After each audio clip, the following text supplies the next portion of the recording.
오늘 본문 말씀은 사도행전 11장 19절에서 21절 말씀입니다. 신약성경 206쪽입니다. 사도행전 11장 19절에서 21절 저희 함께 합독하시겠습니다. 그때에 스데반의 일로 일어난 환란으로 말미암아 흩어진 자들이 베니게와 구브로와 안디옥까지 이르러 유대인에게만 말씀을 전하는데 그 중에 구브로와 구레네 몇 사람이 안디옥에 이르러 헬라인에게도 말하여 주 예수를 전파하니 주의 손이 그들과 함께 하심에 수많은 사람들이 믿고 주께 돌아오더라. 아멘. 우리가 신앙생활을 하면서 하나님께 가장 자주 또 그리고 간절하게 구하는 기도의 제목은 보통 어떤 것들이 있으십니까? 아마도 내 삶의 평안, 아니면 우리 가정의 안정, 자녀들의 앞길이 열리는 것, 그리고 우리가 계획한 일들이 막힘없이 순조롭게 풀리는 형통함을 우리가 많이 구합니다. 우리는 은연중에 이렇게 생각을 하기도 합니다. 내가 주일을 거룩하게 지키고 또 11조도 구별하여서 드리고 교회에서 직분을 맡아서 헌신을 하고 있으니까 하나님께서 내 삶의 고난을 해결하여 주시겠지라고 생각을 하기도 합니다. 우리는 보통 십자가의 좁고 험한 길보다는 영광스럽고 넓은 길을 걷기를 기대를 하고 살아갑니다. 주님께서 우리에게 주시는 놀라운 이 위로와 평안이 우리 삶에 분명히 존재하고, 하나님은 자녀된 우리의 필요를 이제 채워주시는 분이시기에 이러한 우리의 기대가 무조건 틀렸다고는 할 수가 없습니다. 그러나 성경이 증언하는 신앙의 현실, 그리고 기독교 2000년의 역사가 보여주는 이 십자가의 길은 우리가 기대하는 바와 다를 때가 무척 많습니다. 하나님의 일하심은 우리가 원하는 그런 편안한 시점에 우리가 원하는 안락한 방식으로만 이루어지지 않는 경우가 많이 있습니다. 때로는 우리가 도저히 이해할 수 없는 낯선 방식, 심지어는 뼈를 깎듯이 고통스럽고 무조건 피하고 싶은 환란이라는 이 날카로운 도구를 통해서 하나님은 당신의 위대한 구원 역사를 성취해 가십니다.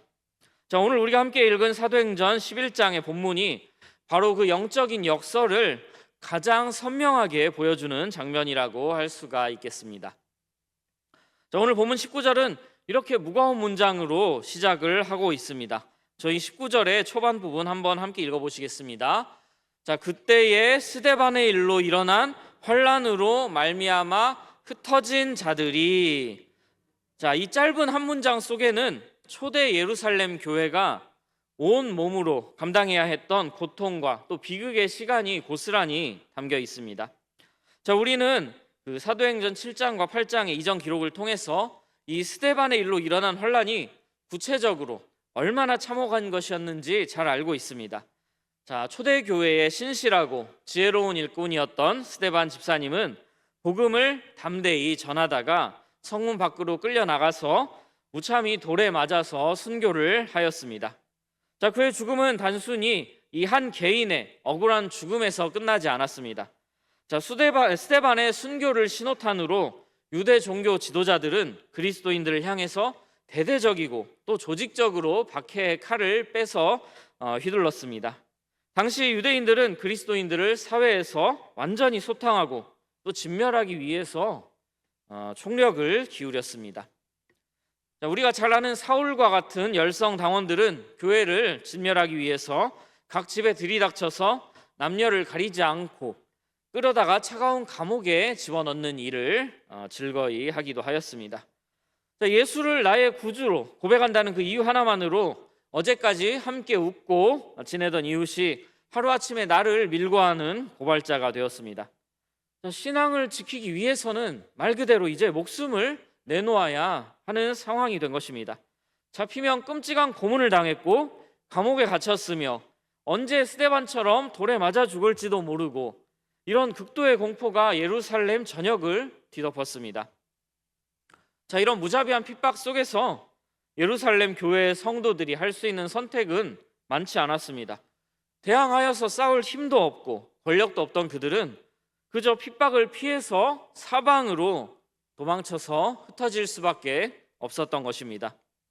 자, 정든 고향, 대대로 일구어왔던 삶의 터전, 이 안정된 직업과 또 따뜻한 인간관계를 모두 뒤로 한 채 황급히 보따리 하나만을 들고 그리스도인들은 예루살렘에서 떠나 먼 길을 도망치기 시작했습니다. 오늘 본문에 기록된 베니게와 구브로 또 안디옥은 예루살렘에서 수백 킬로쯤 떨어진 낯선 타국이자 이방인의 땅입니다. 지금 이렇게 발전한 세상에서조차 또 여수에서 서울만 비교를 해보아도 또 생활권도 다르고 문화도 많이 다르고 그렇습니다. 자, 그런데 교통수단조차 변변치 않았던 그 당시에 걸어서 혹은 배를 타고 이 수백 킬로미터 떨어진 타지에서 새로운 이 삶을 시작해야 했던 이 그리스도인들의 삶이 얼마나 험하게 했겠습니까? 자, 인간적으로 볼 때 이 상황은 철저한 절망 그 자체입니다. 영광스러웠던 하나님의 교회가 이 세상의 권력 앞에 처참하게 짓밟히고 무너져가는 이 실패의 현장처럼 보입니다. 어린 자녀의 손을 잡고 낯선 이방 땅을 향해서 쫓겨가는 이 성도들의 마음이 짐작이 되십니까? 하나님 도대체 우리에게 이런 가혹한 시련을 주셨을까요? 우리가 세상의 유혹을 뿌리치고 오직 주님만 믿고 따른 대가가 고작 삶의 터전을 잃고 떠돌이가 되는 것입니까? 라는 이런 피맺힌 탄식이 터져나올 법한 상황입니다. 자, 주님은 모든 핍박을 단숨에 물리치실 수 있는 이 전능하신 분임에도 불구하고 그 핍박을 그 성도들에게 허용하셨고 성도들이 뿔뿔이 흩어지는 것을 그저 지켜만 보시는 듯 했습니다. 자, 그런데 핍박의 칼날을 피해 도망친 이 성도들이 낯선 땅에 도착해서 보여준 행적은 우리의 예상을 완전히 뒤엎어버립니다. 자, 그들은 낯선 이방 땅에서 그저 목숨을 부지하기 위해서 숨죽여 지내는 폐잔병들이 아니었습니다. 들킬까봐 두려움에 떨며 신앙을 숨기는 도망자들도 아니었습니다.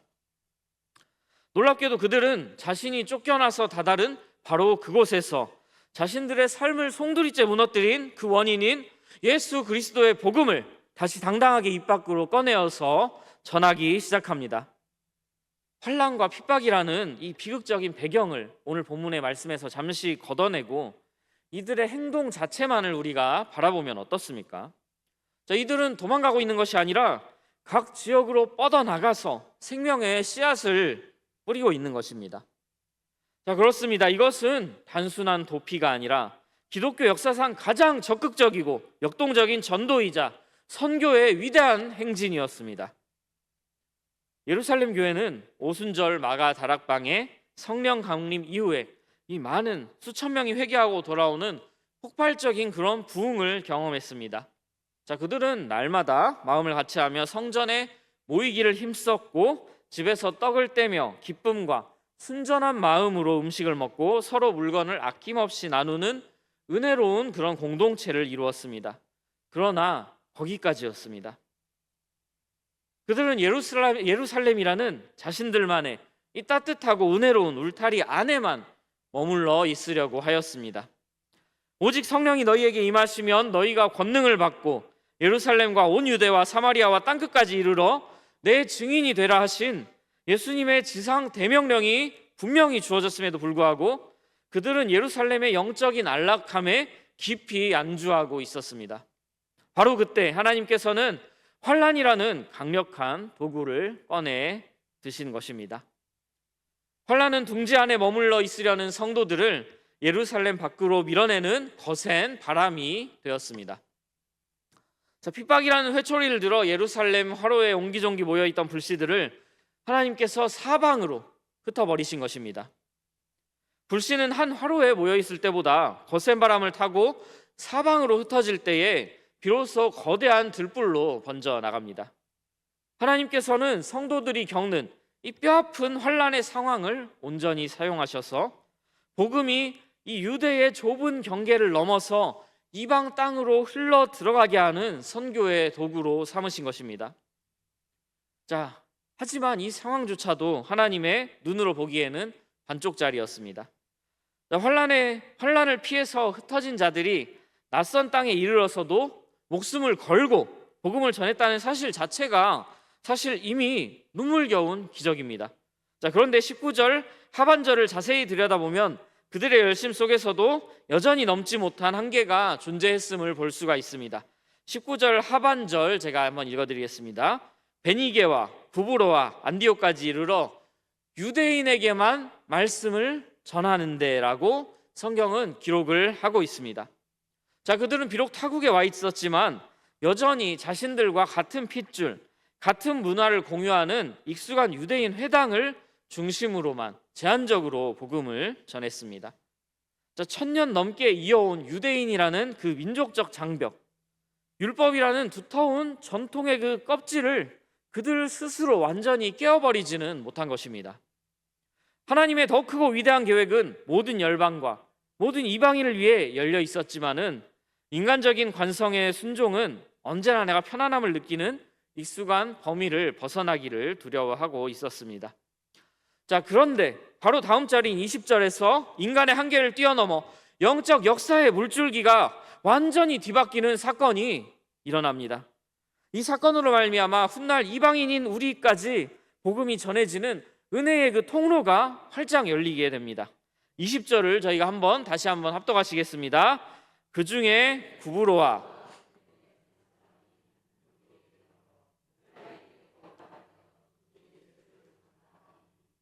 아멘. 자, 본문에는 이름조차 기록되지 않은 구브로와 구레네 몇 사람이 등장합니다. 이들은 베드로나 요한 같은 예루살렘의 유명한 사도들도 아니었고 교회로부터 정식으로 안수를 받아 파송받은 선교사도 아니었습니다.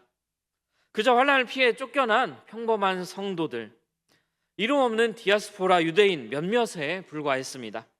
자, 인간적으로 눈으로 보면은 이들은 그저 삶의 터전을 잃고 떠도는 난민에 불과한 것입니다. 자, 그러나 하나님께서는 바로 이들의 독특한 출신 배경을 기가 막히게 사용을 하십니다.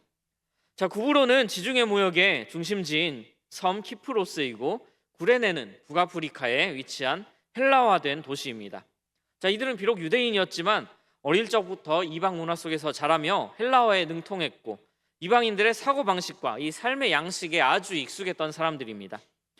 환난을 피해 도망친 그 낯선 시리아 안디옥 땅에서 하나님은 그들이 과거에 겪었던 타향살이의 서름과 경험, 그리고 그들이 습득했던 언어 능력마저도 헬라인에게 복음을 전하는 가장 완벽한 맞춤의 도구로 사용하신 것입니다.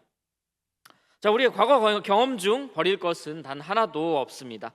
하나님은 우리의 지나온 삶의 모든 흔적들, 심지어 우리가 겪었던 그 외로움과 상처까지도 모두 모아 당신의 뜻을 이루는 거룩한 선교의 도구로 빚어내십니다. 자, 이를 통해서 하나님의 자녀가 될 자격은 오직 율법을 지키는 자신들 유대인에게만 있다고 굳게 믿었던 그 견고한 장벽이 무너져 내렸습니다. 이름 없는 몇 사람의 발걸음과 또 입술을 통해서 유대인의 울타리를 넘어 마침내 이방인인 헬라인에게도 예수 그리스도의 십자가의 복음이 선포되기 시작한 것입니다. 자, 예루살렘 구석에서 솟아난 이 복음이 마침내 이방으로 흘러들어가는 참으로 감격스러운 그런 역사적인 순간입니다. 자, 그런데 도대체 어떻게 이런 기적 같은 일이 일어날 수가 있겠습니까? 그 명확한 해답이 21절에 선명하게 기록되어 있습니다. 21절 합독하시겠습니다.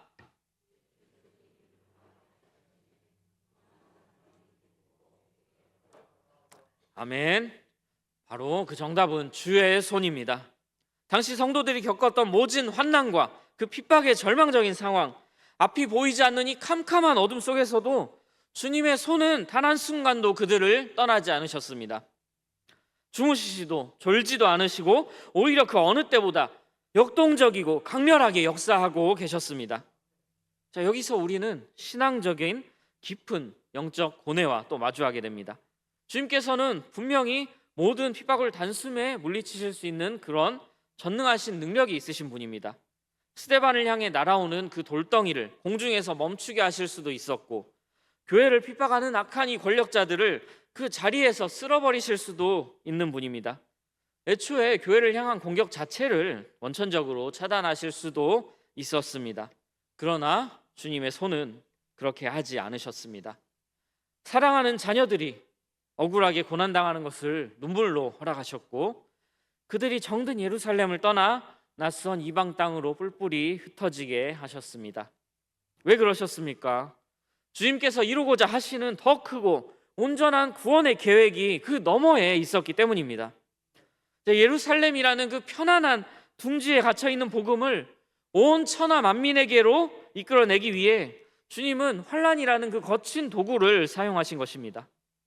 주의 손은 핍박을 막아주는 그런 보호막으로 사용된 것이 아니라 핍박을 뚫고 나아가는 성도들의 발걸음을 안디옥으로, 그리고 이방 땅 구석구석으로 정확하게 인도하시는 나침반으로 사용된 것입니다.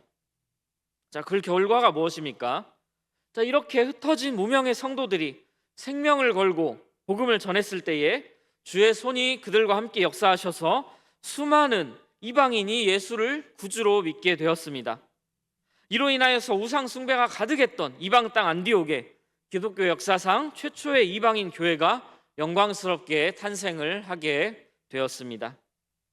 안디옥 교회는 훗날 사도 바울과 바나바를 선교사로 파송하여 전 세계로 복음을 전파하는 세계 선교의 전초 기지가 되었습니다. 그리고 그 혜택을 우리 또한 지금 받아서 누리고 있습니다. 예루살렘 교회의 이 피 흘리는 비극이 안디옥 교회의 그 찬란한 영광으로 교회의 절체절명의 위기가 세계 선교의 위대한 출발점으로 뒤바뀐 것입니다. 이것이 바로 인간의 지혜로는 측량할 수 없는 주님의 손이 만들어내시는 위대한 섭리입니다. 사랑하는 성도 여러분, 하나님께서는 억울하게 고난받고 삶의 터전을 등지고 쫓겨나야만 했던 상처 입은 성도들을 통하여서 안디옥의 생명을 살리는 그 교회를 세우셨습니다. 그들의 고난은 결코 무의미하게 버려진 시간이 아니라 하나님의 구원 역사를 꽃피우기 위한 이런 거룩한 밑거름이었습니다. 자, 이 원리는 초대 교회에만 적용되는 것이 아닙니다. 자, 어디 거창하고 역사적인 핍박뿐이겠습니까? 자, 오늘을 살아가는 우리 개인의 삶에 예고 없이 찾아오는 그런 질병의 고통, 앞이 캄캄해지는 그런 재정적인 위기, 내 마음대로 되지 않아서 가슴을 치게 만드는 그 자녀의 문제, 그리고 굳게 믿었던 사람과의 뼈아픈 관계 단절과 같은 개인적인 환난도 마찬가지입니다. 우리는 고난의 한가운데에서 종종 하나님, 왜 하필 나에게 이런 시련이 찾아왔습니까? 라고 탄식하지만 하나님께서는 우리가 겪는 이 개인적인 눈물의 골짜기를 통해서도 내 삶의 새로운 안디옥 교회를 준비하고 계신다는 것입니다. 나의 철저한 깨어짐과 그 아픔이 나와 똑같은 아픔을 겪으며 방황하고 있는 누군가에게 다가가서 복음을 전하고 또 진심으로 위로할 수 있는 가장 강력한 공감의 통로가 되기 때문입니다.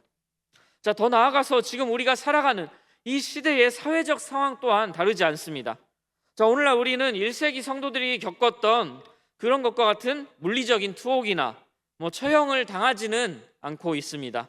자, 그러나 눈에 보이지 않는 다른 형태의 영적인 이런 사회적 혼란과 교묘한 핍박이 자꾸 우리를 무너뜨리려고 합니다. 자, 매스컴에서는 연일 교회의 부정적인 면만을 과장하여 자극적으로 보도하고 있습니다. 기독교가 설립한 재단이 가장 많이 사회적으로 기부금을 낸다는 사실은 전혀 찾아볼 수가 없습니다. 기독교 신앙을 맹목적으로 시대에 뒤떨어진 편협한 이기주의로 몰아갑니다.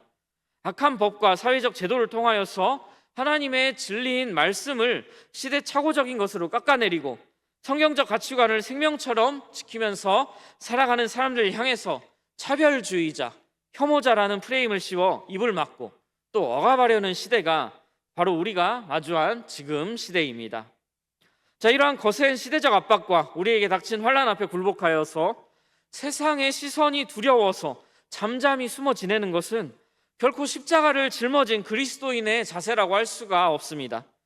세상이 기독교를 오해하고 또 비난할수록 진리를 향한 환난과 핍박이 거세질수록 우리는 빛과 소금으로서 사명을 끝까지 감당을 해야 하는 것입니다. 자, 그렇다면은 그 사명을 감당할 때가 언제입니까? 나중에 기독교에 대한 세상의 여론이 좀 우호적으로 변하고 분위기가 좋아지면, 아니면 또 나의 삶이 좀 나아지면 그때 하시겠습니까? 아닙니다. 바로 지금입니다. 핍박이 거센 바로 지금, 환란이 거센 바로 지금이 우리의 삶 속에서 제2의 안디옥의 기적을 만들어낼 때입니다. 핍박이 거세고 조롱이 심해질수록 우리는 위축되어서 숨을 것이 아니라 복음의 진리를 더욱 크게 외쳐야 합니다. 주님의 손이 우리와 함께할 것입니다.